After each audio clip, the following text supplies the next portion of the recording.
شهر رمضان الذي أنزل فيه القرآن هدى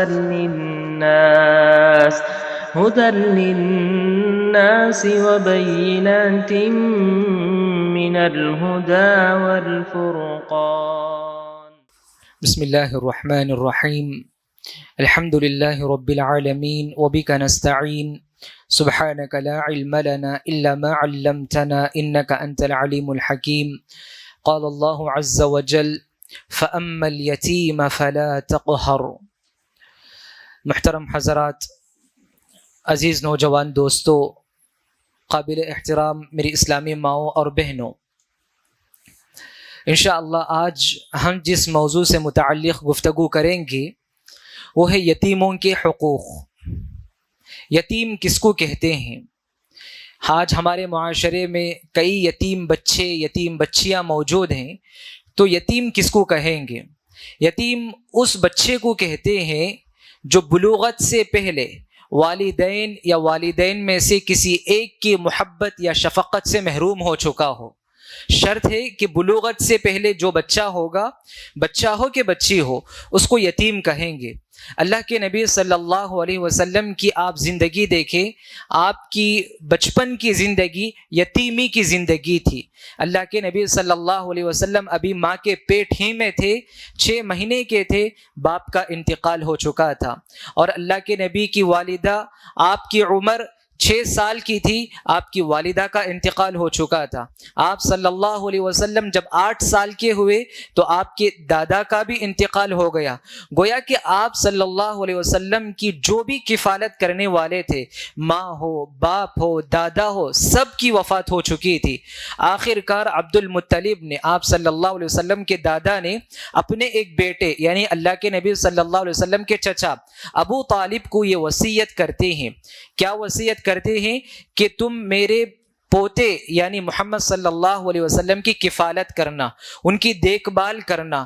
یہی وجہ تھی کہ ابو طالب اپنی آخری سانس تک اللہ کے نبی صلی اللہ علیہ وسلم کے لیے ایک سپورٹ بن کر رہے تھے، ایک سہارا بن کر رکے ہوئے تھے، کیونکہ مشرکین مکہ بہت زیادہ اللہ کے نبی کو تکلیف دیتے تھے، لیکن چچا ابو طالب کی ایک کی وجہ سے مشرکین اللہ کے نبی کو تکلیف دینے سے باز آ جاتے تھے۔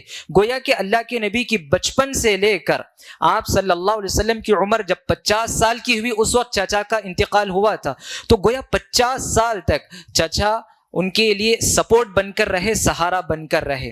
اسی لیے اللہ تعالیٰ نے قرآن میں جگہ جگہ یتیموں کے حوالے سے بہت ساری باتیں بتلائی۔ تو انشاءاللہ آج کے درس میں یتیموں کے 3 حقوق کو انشاءاللہ معلوم کریں گے۔ ویسے تو بہت سارے حقوق ہیں، لیکن 3 اہم حقوق کی طرف انشاءاللہ اشارہ کروں گا۔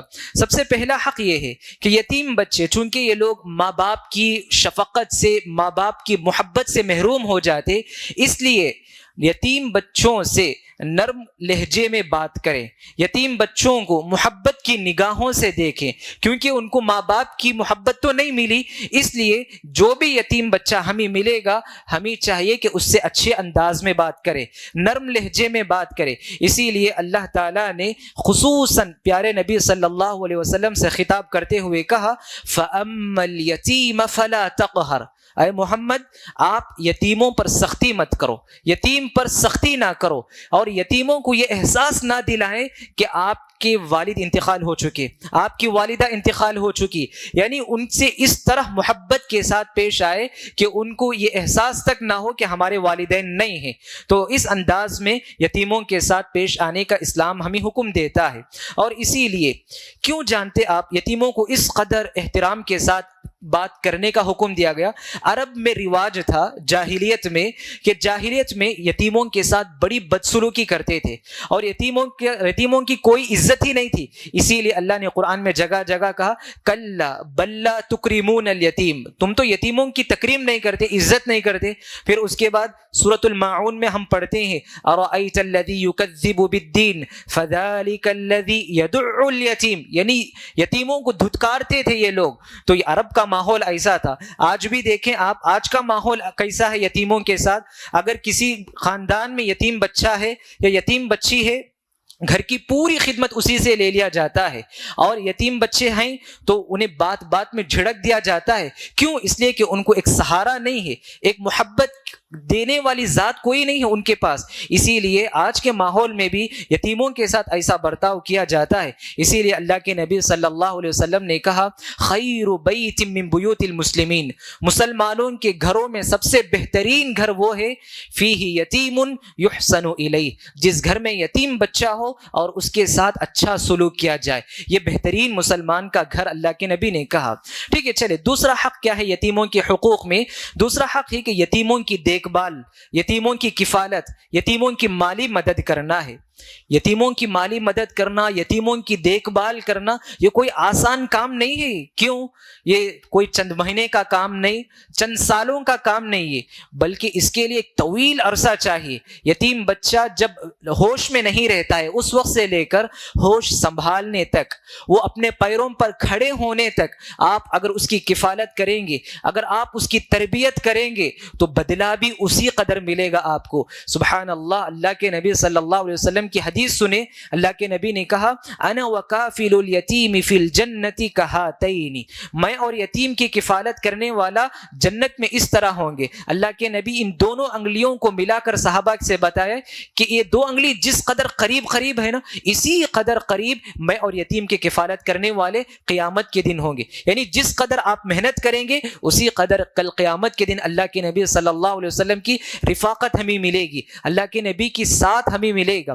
اور اسی طرح سے یتیموں کے سلسلے میں آج ہم دیکھیں گے آج کے ہمارے معاشرے میں کئی ایسے یتیم بچے ہیں بڑے قابل ہیں، ان کے اندر صلاحیت ہے، قابلیت ہے، ہنر ہوتا ہے، مگر ان کی صحیح رہنمائی نہ کرنے کی وجہ سے ایک تو وہ تعلیم سے دور ہو جاتے ہیں، ایجوکیشن سے وہ بہت دور ہو جاتے ہیں، اور دوسری بات وہ تربیت سے اتنے دور ہو جاتے کہ برے لوگوں کی صحبت میں، برے دوستوں کی صحبت میں رہ کر وہ اپنا فیوچر خراب کر لیتے ہیں. ایسے میں میں خصوصاً اپیل کروں گا، درخواست کروں گا، ریکویسٹ کروں گا مالدار حضرات سے، خصوصاً ان لوگوں سے جن کو بھی اللہ تعالیٰ نے دولت سے نوازا ہے، یتیم بچوں کی طرف تھوڑا توجہ دے. اگر آپ یتیم بچوں کی طرف توجہ دیں گے اور تو آپ ان کا مستقبل بنا سکتے ہیں. بہت سارے اسکول ایسے ہیں، بہت سارے مدرسے ایسے ہیں جہاں پر ماشاء اللہ ذمہ داروں کی طرف سے یتیم بچوں کے لیے خصوصی رعایت ہوتی ہے، ان لوگوں کے لیے فیس میں کچھ رعایت بھی کرتے ہیں. اللہ تعالیٰ ان لوگوں کو جزائے خیر دے، اللہ تعالیٰ ان کی خدمات کو قبول کرے. اللہ تعالیٰ ایسے یتیم بچوں کی طرف توجہ دینے کی ہمیں بھی توفیق دے. کیونکہ دیکھیں آج تو ہمارے پاس اتنی حیثیت نہیں کہ کسی یتیم بچے کو ہم اپنے گھر میں لے کر پال سکے، لیکن کئی ایسے سینٹرز ہیں، کئی ایسے یتیم خانے ہیں جہاں پر یتیم بچوں کو رکھ کر ان کی تربیت کی جاتی ہے. آپ تھوڑا چلے جائیں مدرسوں میں جا کر دیکھیں کتنے بچے ہیں، کتنے بچیاں یتیم ہیں جو علم حاصل کرتے ہیں. ان لوگوں کے پاس فیس مکمل ادا کرنے کے لیے مکمل رقم نہیں ہوتی ہے، اور ان کے کپڑے پہننے کے لیے اگر اس اسکول میں یونیفارم اگر لازم کر دیا جاتا ہے تو پھٹے پرانے کپڑے پہن کر وہ بچے اسکول کو آتے ہیں. تو ایسے یتیم خانے میں اور خصوصاً مدرسوں میں جا کر دیکھیں، اور دیکھیں وہ حضرات جو اسکول میں رہتے ہیں، پڑھانے والے ہیں، کہ کون سے بچے ہیں جو یتیم بچے ہیں. تھوڑا لسٹ نکالے ان لوگوں کا اور ان کی طرف خصوصی توجہ دے. اگر پڑھائی میں ان کی طرف توجہ دیں گے، آج ہمارا مسئلہ کیا ہے، یتیم بچہ ہے فیس پے نہیں کرتا تو ہم اس کو اسکول سے نکال دیتے ہیں.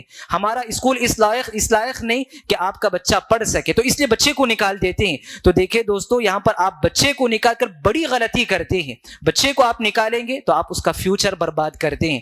تو اس لیے ایسے یتیم بچے آئے تو آپ سے جتنا ہو سکے فیس میں رعایت وغیرہ کر کے اپنے اس یتیم بچے کو اپنے ادارے میں رکھیں، اس کو پڑھائی اور مکمل کرنے دیں. انشاءاللہ اللہ تعالیٰ آپ کو بھی اسی حدیث کے مصداق بنائے گا، انا وکافل الیتیم فی الجنت کہاتین. آپ بھی اللہ کے نبی کے ساتھ انشاءاللہ اسی طرح جنت میں ہوں گے. اور اسی طرح سے یتیموں کے حقوق میں تیسرا اور اہم حق یہ ہے کہ یتیم بچوں کے مال کی حفاظت کرنا ہے. یتیم بچوں کے مال کی حفاظت کرنا ہے. عرب میں ایسا تھا جاہلیت میں، یتیموں کا مال ان کے جو سرپرست ہوتے نا تو وہ لوگ ہڑپ لیا کرتے تھے. اسی لیے آپ تھوڑا جا کر سورۃ النساء کی ابتدائی 6 آیتیں پڑھ کر دیکھیں. آپ ابتدائی شروع کی 6 آیتیں آپ پڑھ کر دیکھیں. اسی میں اللہ تعالیٰ یتیموں کے بارے میں کس قدر بتاتے ہیں کہ اللہ تعالیٰ نے کہا وَابْتَلُوا الْيَتَامَ حَتَّى إِذَا بَلَغُوا النِّكَاحَ.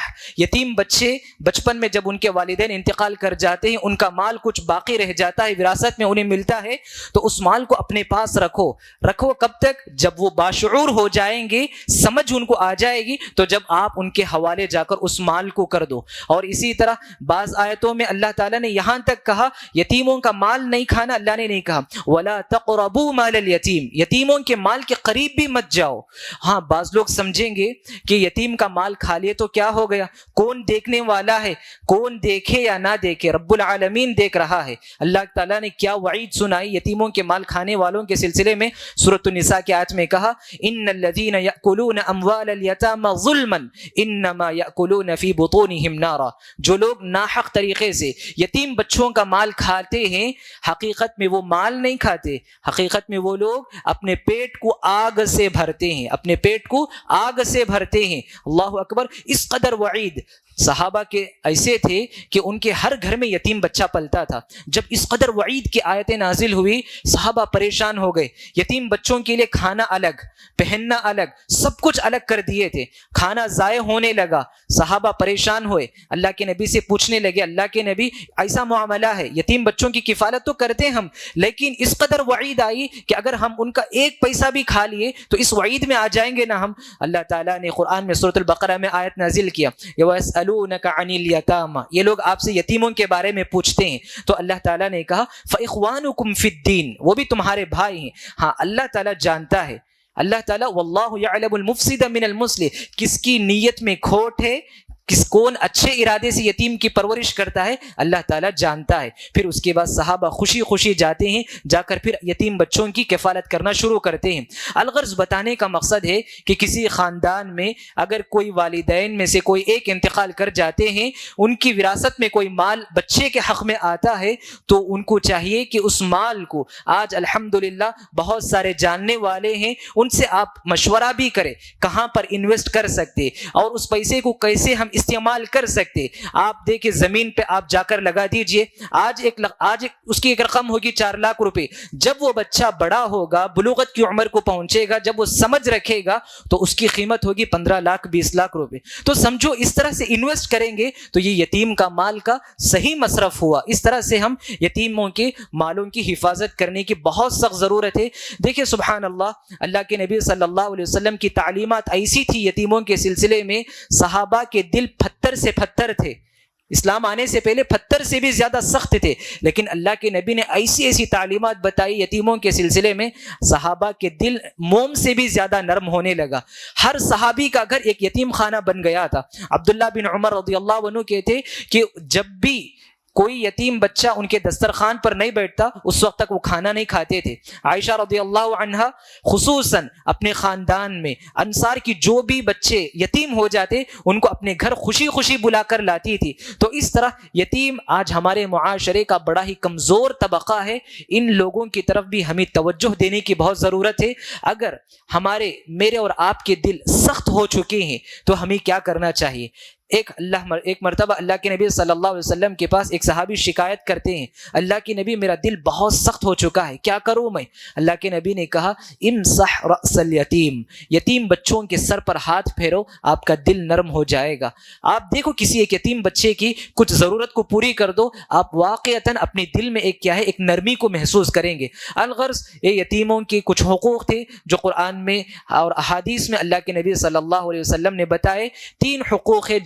پہلا حق ہے یتیم بچوں سے نرم انداز میں گفتگو کرے، ان سے محبت کی نگاہوں سے انہیں دیکھیں. یتیموں کے حقوق میں دوسرا حق ہے یتیم بچوں کی کفالت کرے، ان کی تربیت کرے، ان کی دیکھ بھال کرے.